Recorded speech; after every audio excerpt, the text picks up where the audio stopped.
Hello everyone, welcome back to education candle. मेरा नाम है अंजलि शर्मा और आज हम देखने वाले हैं यूनिट 3 का पार्ट 6।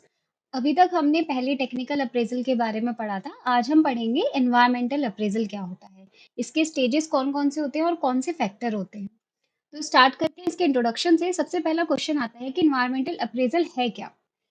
इसका क्या मतलब होता है कि बिजनेस के आसपास का जो इन्वायरमेंट है आपका, उसको आप समझें, ताकि आप जो भी रिस्क आगे आएँगे या जो भी अपॉर्च्युनिटी आपके पास आती है, आप उसको आइडेंटिफ़ाई कर सकें।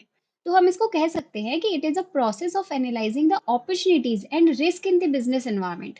जिस एनवायरनमेंट में आप बिज़नेस कर रहे हैं, उसमें आपको कैसी अपॉर्च्युनिटी और कैसे रिस्क आएँगे, जिनको आपको क्या करना पड़ेगा, फेस करना पड़ेगा। उसको एनालाइज़ करने का प्रोसेस हमारा एनवायरमेंटल अप्रेज़ल कहलाता है। ये क्या करता है? It helps businesses make informed decision.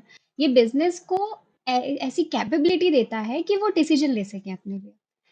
Example हम ले लेते हैं, एक कंपनी है जो इलेक्ट्रिक कार लॉन्च करने की सोच रही है या कर रही है।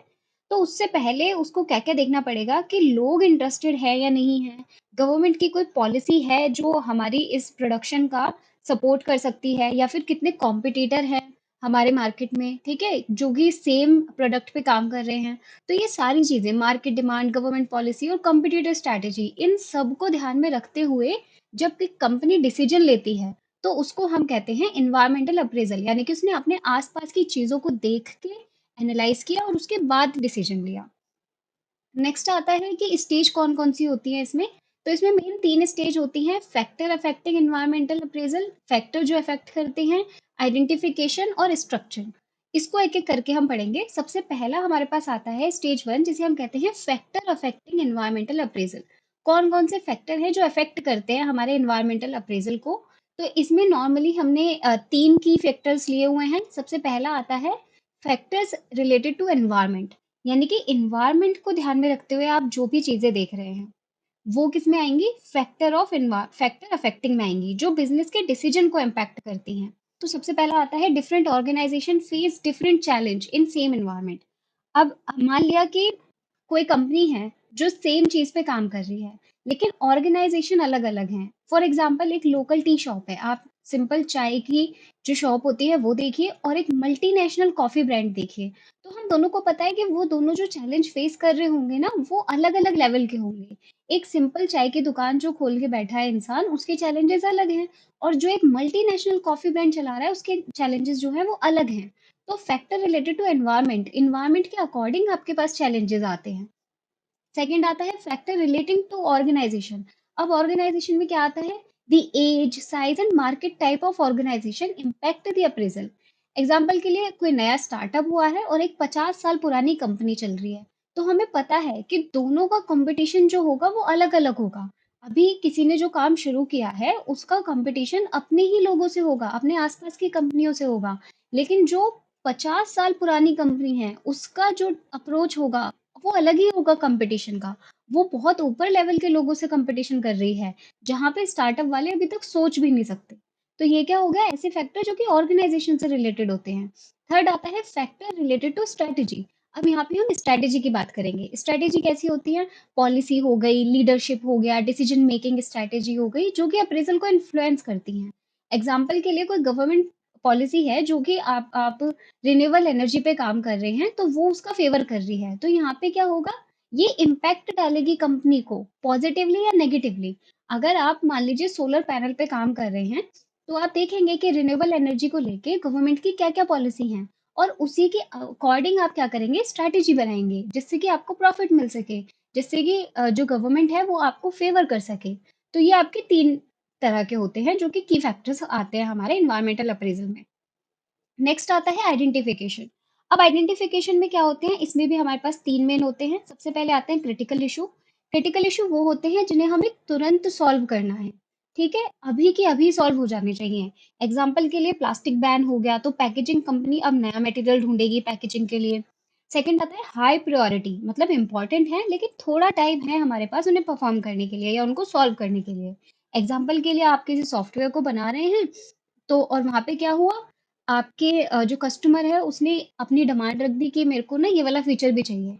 अब इम्पोर्टेंट तो है, जो चेंज कस्टमर ने कहा है वो आपको करने तो पड़ेंगे, लेकिन आपके पास थोड़ा टाइम है उनको करने का। या दूसरा एग्जांपल जो आपकी स्क्रीन पे दिखाया जा रहा है कि एक नई टैक्स पॉलिसी इम्पैक्ट करती है फ्यूचर प्रॉफिट को, कि फ्यूचर में आपको कैसे प्रॉफिट मिलेंगे, वो क्या होगा अभी जो टैक्स पॉलिसी आई है उस पर डिपेंड करेगा। लास्ट आता है आपका लो प्रायोरिटी इशू। ये क्या है? लो प्रायोरिटी इशू वो होते हैं कि अभी कोई बड़ा इम्पैक्ट नहीं है लेकिन आपको इस पे काम करना जरूरी है। एग्जाम्पल के लिए changing customer preference over several years, मतलब अभी जो मान लीजिए आप डेस्कटॉप यूज कर रहे हैं, विंडोज यूज कर रहे हैं, तो विंडोज में आप देख रहे हैं कि हमारे पास क्या होता है, अपडेटेड वर्जन आते रहते हैं। तो यहाँ पे क्या होता है कि समय के साथ साथ हमें चेंज तो करना है, लेकिन अभी चेंज नहीं करना। अभी हमारे पास टाइम है कि हम अलग अलग version time to time release कर सकते हैं। तो ये आती है आइडेंटिफिकेशन। लास्ट हमारे पास आता है स्ट्रक्चरिंग द एनवायरमेंटल अप्रेजल। इसमें क्या होता है, इस स्टेज में बिजनेस स्ट्रेंथ और वीकनेस को एनालाइज करते हैं। एग्जाम्पल के लिए क्या हो गया, स्ट्रेंथ में आ गया कि कोई भी फैशन ब्रांड है तो वो देखेगा कि ट्रेंड में भी क्या चल रहा है। वीकनेस उसकी क्या हो गई कि अभी क्या है, जो आपके इको फ्रेंडली मटेरियल है वो महंगे पड़ रहे हैं। तो ये इनकी स्ट्रेंथ और वीकनेस होती है। तो स्ट्रक्चर में हम क्या कर रहे होते हैं, the final step is structure the findings into strength and weakness. यहाँ पे हम क्या कर रहे हैं, स्ट्रेंथ और वीकनेस पे काम कर रहे हैं, जो कि बिजनेस की हेल्प करता है अच्छी स्ट्रैटेजी अपनाने के लिए। एग्जाम्पल के लिए जैसे अभी हमने बताया कि एक कपड़ों का ब्रांड है, वो क्या देख रहा है कि फैशन में अभी कोई नया ट्रेंड आया है, तो वो क्या करेंगे, ये उनके लिए स्ट्रेंथ हो गई कि नया ट्रेंड आया उसके अकॉर्डिंग कपड़े बनाओ, उसके अकॉर्डिंग कपड़े मॉल में रखो। लेकिन वही उनके पास चैलेंज क्या आ गया या उनकी वीकनेस क्या हो गई कि इसमें जो कॉस्ट लग रही है वो बहुत ज्यादा है, जो मटेरियल आ रहा है वो बहुत महंगा है। ठीक है, तो यहाँ पे ये क्या करेंगे, इनको पता चल गई कि ये हमारे पास स्ट्रेंथ है और ये हमारी वीकनेस है, तो अब ये इन दोनों को ध्यान में रखते हुए ही डिसीजन लेंगे। ये आती है आपकी स्टेज 3। नेक्स्ट आता है आपका कि इम्पोर्टेंस क्या है। हमने ये तो देख लिया इन्वायरमेंटल अप्रेजल क्या होता है, ये ऐसा अप्रेजल जो कि हमें इन्वायरमेंट के अकॉर्डिंग डिसीजन लेने के लिए कैपेबिलिटी देता है। इसकी इम्पोर्टेंस क्या है, तो इसकी इम्पोर्टेंस समझे तो ये है कि ये इंटरनल और एक्सटर्नल फैक्टर्स जो होते हैं उनको एनालाइज करने में हेल्प करता है। ठीक है, और क्या है, एग्जाम्पल लेके समझते हैं कि अगर एक नया प्रोडक्ट आपको लॉन्च करना है, आप प्लान कर रहे हो कि मुझे ये नया प्रोडक्ट लॉन्च करना है, तो आप ये चेक करेंगे कि इसकी डिमांड कितनी है, इसकी डिमांड है भी या नहीं है, और उसी के अकॉर्डिंग स्ट्रैटेजी बनाएंगे। तो ये इसकी इंपॉर्टेंस है कि आप इन्वायरमेंट को पहले से ही एनालाइज कर लेते हैं, ताकि आपको पता चल जाए कि मुझे किसी प्रोजेक्ट पे काम करना है या नहीं करना। आपने इंटरनल और एक्सटर्नल जो भी फैक्टर थे सबको एनालाइज कर लिया। नेक्स्ट आता है इसका identification and strength of weakness. ये चीजें हम देख ही चुके हैं, अभी लास्ट टाइम हमने देखी थी। अब हम इन तीनों के बारे में पढ़ेंगे थोड़ा ठीक से, थोड़ा सा डीप में पढ़ने की कोशिश करेंगे। तो यहाँ पे हमारे पास आता है सबसे पहले आइडेंटिफिकेशन ऑफ अपॉर्चुनिटी। अपॉर्चुनिटी क्या होता है कि जब आप एनवायरमेंट एनालिसिस कर रहे होते हैं तो आप यहाँ पे क्या करते हैं, जो भी आपके एनवायरमेंट में अपॉर्चुनिटी आई है आप उसको ग्रैप्स कर पाते हैं। जो भी the firm should always be ready to take advantage of this opportunity. यानी कि आप जब एनवायरमेंट एनालिसिस कर रहे होंगे, अपने आसपास की चीज़ों को देख रहे होंगे, तो यहाँ पे आपको पता चल जाएगा कि मेरे पास ये अपॉर्चुनिटी आई है जिसको आप यूटिलाइज कर सकते हैं। सेकंड आता है आइडेंटिफिकेशन ऑफ थ्रेट्स, यानी कि कौन कौन से एक्सटर्नल फैक्टर हैं जो कि हमारे कॉम्पिटिटर जो है यूज कर रहे हैं और हमें उन पे भी काम करना पड़ेगा। ठीक है, ताकि हम कंपटीशन में स्टैंड कर सके। तो ये आइडेंटिफाई करके देता है आपको थ्रेट्स कौन कौन से हो सकते हैं। ऑप्टिमम यूज ऑफ रिसोर्सेज, यानी कि systematic environmental analysis ensure that resources are used efficiently. जो भी आपके पास रिसोर्सेज हैं, इन्वायरमेंट को देखते हुए एनालाइज करते हुए आप क्या करते हैं, उनका यूटिलाइजेशन अच्छे से कर लेते हैं। ठीक है, उनको अच्छे से यूज करना सीख लेते हैं, एफिशिएंटली यूज करना सीख लेते हैं। नेक्स्ट हम देखते हैं कि सर्वाइवल और ग्रोथ क्या है। ये जो हम कर रहे हैं इसमें क्या सर्वाइवल है और क्या ग्रोथ है।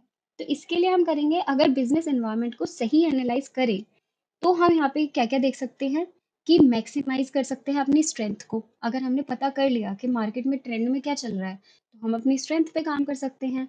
जो वीकनेस है हमारी, हम उसका सॉल्यूशन ढूंढ सकते हैं। अपॉर्चुनिटीज नई नई जो है उनको ग्रैब कर सकते हैं, और जो भी थ्रेट्स आ रहे हैं उनसे हम ओवरकम कर सकते हैं। तो ये हमारा क्या होता है, सर्वाइवल और ग्रोथ होता है इन्वायरमेंटल से। नेक्स्ट आता है कि आप स्ट्रैटेजी जो बना रहे हैं, प्लानिंग कर रहे हैं, वो लॉन्ग टर्म की कैसे करेंगे। तो आप proper understanding of environmental factors जो होते हैं वो हेल्प करते हैं आपकी किस किस चीज़ में, फॉर्मिंग ए स्ट्रॉन्ग पॉलिसी। जब आपने इन्वायरमेंट को, जितने भी फैक्टर है जो इफेक्ट कर रहे हैं आपके बिजनेस को, जब आपने उनको अच्छे से एनालाइज कर लिया, तो अब आप क्या करते हैं, अपने लिए एक स्ट्रॉन्ग पॉलिसी तैयार कर लेते हैं। क्रिएटिंग लॉन्ग टर्म स्ट्रैटेजी, आपने एनवायरनमेंट को देखते हुए समझ लिया कि ये रिस्क मेरे पास आगे आ सकते हैं, तो आपने क्या किया, ऐसी स्ट्रैटेजी बना ली जो आगे तक आपके काम आएंगी। एंड लास्ट आता है अचीविंग प्रोजेक्ट ऑब्जेक्टिव्स इफिशिएंटली, जो भी मेरे प्रोजेक्ट के ऑब्जेक्टिव थे वो सब अब मैं अच्छे से इफिशिएंटली अचीव कर सकता हूँ। किसकी वजह से? क्योंकि मुझे पहले से ही इन्वायरमेंट का पता है। मैं जिस जगह पे काम कर रहा हूँ, वहाँ का मार्केट ट्रेंड क्या है, वहाँ पे कौन कौन से रिस्क हैं, कौन कौन से फैक्टर हैं, जब सब चीज़ें मुझे पता चल गई तो अब मैं यहाँ पे क्या कर सकता हूँ, अच्छा लॉन्ग टर्म स्ट्रैटेजी बना सकते हैं। लास्ट आता है हमारे पास कि environmental scanning aids decision making, यानी कि इन्वायरमेंटल स्कैनिंग जो आप कर रहे हैं वो आपके डिसीजन मेकिंग पे कैसे इफेक्ट डालता है। तो इसके लिए यही है कि जब आप डिसीजन मेक कर रहे होते हैं तो जो भी आपने इन्वायरमेंटल एनालिसिस किया है उससे आपको मल्टीपल ऑप्शंस मिले हैं, तो आप एक अच्छा अल्टरनेटिव अपने लिए ढूंढ सकते हैं। और दूसरा ऑप्शन हमारे पास ये आता है, a proper environmental appraisal ensure accurate data collection and risk analysis. यहाँ पे क्या हुआ कि जब आप डिसीजन ले रहे होंगे तो आपको पता होगा पहले से कि मेरे पास कौन-कौन सा डेटा है जिस पे मुझे काम करना है और कौन-कौन से रिस्क हैं। तो इन चीज़ों को ध्यान में रखते हुए हम एक अच्छा डिसीजन ले सकते हैं। तो आज के लिए बस इतना ही। आई होप कि ये पार्ट आपको अच्छे से क्लियर हो गया होगा। अगर कोई भी डाउट हो तो आप मुझे कमेंट सेक्शन में बता सकते हैं। Thanks for watching. Thank you.